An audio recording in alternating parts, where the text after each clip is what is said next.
Hello વિદ્યાર્થી મિત્રો, કેમ છો? બધા મજામાં ને? મારી યુટ્યુબ ચેનલમાં આપનું સ્વાગત છે. કાલે આપણે જોયું હતું ઇલેક્ટ્રોનની રચના અને તેમના પ્રકારો, જેમાં આપણે થોડુંક જણાવ્યું હતું. હવે આજે એસ, પી ને ડી ને એફ આજે એના વિશે જણાવીશું. પહેલાં તો એસ વિભાગના તત્વો આવી રહ્યા, બરાબર? આવી રીતના હવે એના વિશે સમજાવું છું. એસ વિભાગના તત્વોમાં બે સમૂહ ધરાવે છે. હવે બતાવું છું તમને ચોપડીમાં. લખો એસ વિભાગના તત્વોમાં બે સમૂહ ધરાવે છે.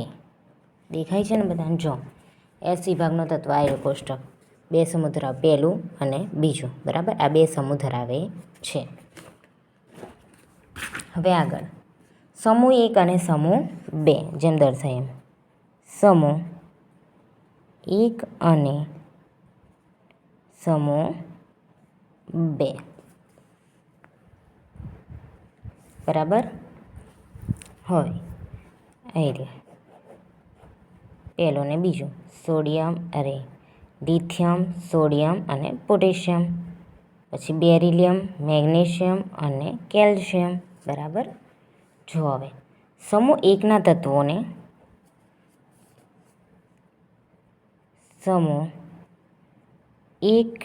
તત્વોને આલ્કલી ધાતુ કહેવાય છે. આલ્કલી ધાતુઓ કહેવાય છે, બરાબર? પહેલો સમૂહ છે એને કેવી કહેવાય? આલ્કલી ધાતુઓ. પછી તેની ઇલેક્ટ્રોનીય રચના NS1 છે. તેની ઇલેક્ટ્રોનીય રચના NS1 છે. હવે કેવી રીતના? જો હવે ધારો કે લિથિયમ છે, બરાબર? પહેલા સમૂહનો 1s2 2s1 એટલે કે હિલિયમ 2s1. જો n જ્યાં n = મુખ્ય ક્વોન્ટમ આંક, બરાબર? એટલે કે ગમે તે આવી શકે, 1 2 3, બરાબર? હવે મુખ્ય ક્વોન્ટમ આંક આમાં 2 છે. હવે શું કીધું આમાં? NS1. કઈ આવી રહ્યું? NS1, બરાબર? તો છે આમાં NS1 પહેલા સમૂહમાં. મુખ્ય ક્વોન્ટમ આંક n છે એટલે એને 2 લીધા છે. S1 એટલે કે આવી ગયું S1. એટલે શું કહેવાય? પહેલા સમૂહને એની ઇલેક્ટ્રોનની રચના NS1 વડે દર્શાવાય છે. તો આવી ગઈ આમાં NS1, આવી ગયું ને? હા. હવે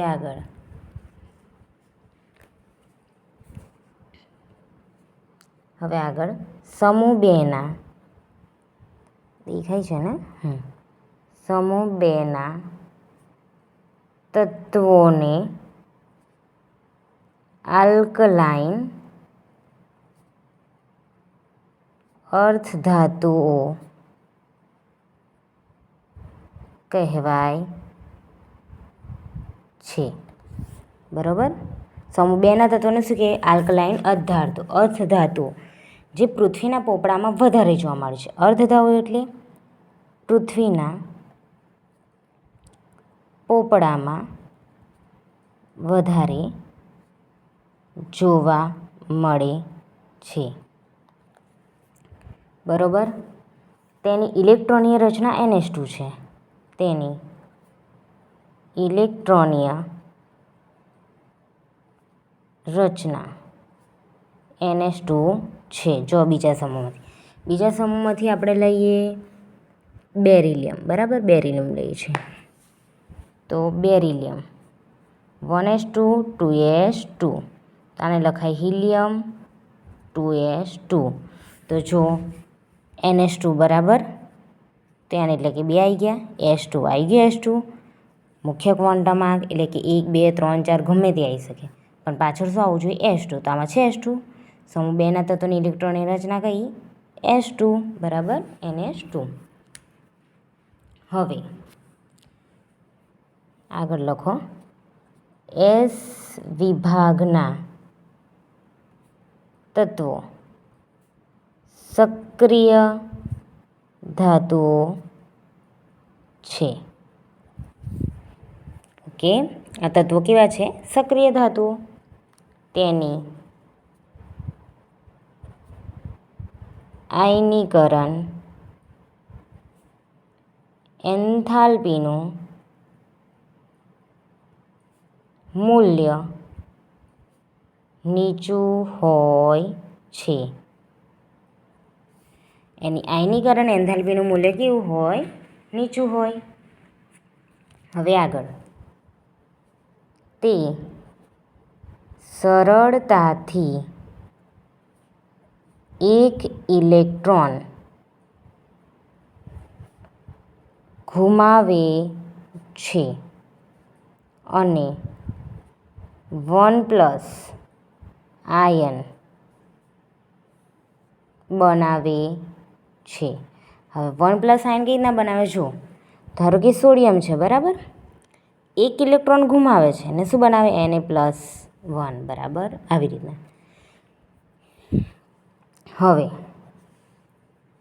સમૂહ એક તે સરળતાથી એક ઇલેક્ટ્રોન ગુમાવે છે અને 1+ આયન બને છે, જે આપણે આવ્યું. સોડિયમ ધારો કે એમનેમ છે, બરાબર. હવે એક ઇલેક્ટ્રોન ગુમાવ્યો એટલે Na+ બની ગયો, બરાબર. હવે સમૂહ 2ના તત્વોને 2+ આયન બનાવે છે. કેવી રીતના? હવે જો મેગ્નેશિયમ છે, બરાબર. હવે મેગ્નેશિયમમાંથી Mg+2 બને છે. કેવી રીતના? આ 2 ઇલેક્ટ્રોન ગુમાવે છે એટલે Mg+2 બને છે, બરાબર, જે આપણે સાબિત કર્યું. હવે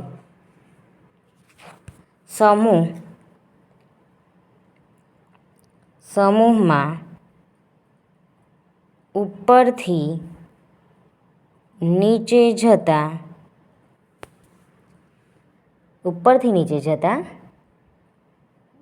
ધાત્વિય લક્ષણમાં વધારો થાય છે, બરાબર. નીચે જેમ જઈએ, ઉપરથી નીચે, એમ ધાત્વિય લક્ષણમાં વધારો થાય છે. હવે આ તત્વો કુદરતમાં શુદ્ધ સ્વરૂપે મળતા નથી. આ તત્વો કુદરતમાં શુદ્ધ સ્વરૂપે મળતા નથી, બરાબર. આ શુદ્ધ સ્વરૂપે ના મળે. લિથિયમ અને બેરિલિયમ સિવાયના તત્વો મુખ્યત્વે આયનીય હોય છે.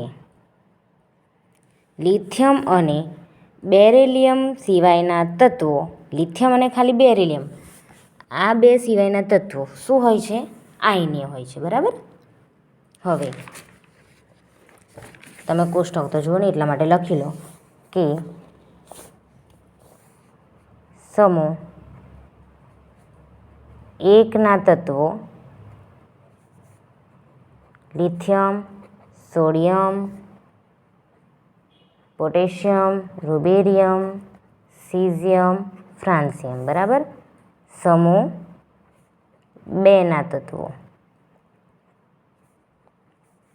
બેરિલિયમ, મેગ્નેશિયમ, કેલ્શિયમ, સ્ટ્રાન્સિયમ, દેખાય છે ને? હા, બરાબર, આટલા આવે, જે મેં તમને લખ્યા, બરાબર. આટલા નોટ ડાઉન કરવાના છે. ઓકે વિદ્યાર્થી મિત્રો, આપણા S વિભાગના તત્વો પૂરા થયા. હવે આપણે કાલે બીજા વિડીયોમાં લઈને આવશું P વિભાગના તત્વો, પછી લઈને આવીશું D વિભાગના તત્વો, પછી લઈને આવીશું F વિભાગના તત્વો. ઓકે, જો તમને આ વિડીયો ગમ્યો હોય તો લાઇક, શેર અને સબસ્ક્રાઈબ કરજો. Okay, thank you all of you.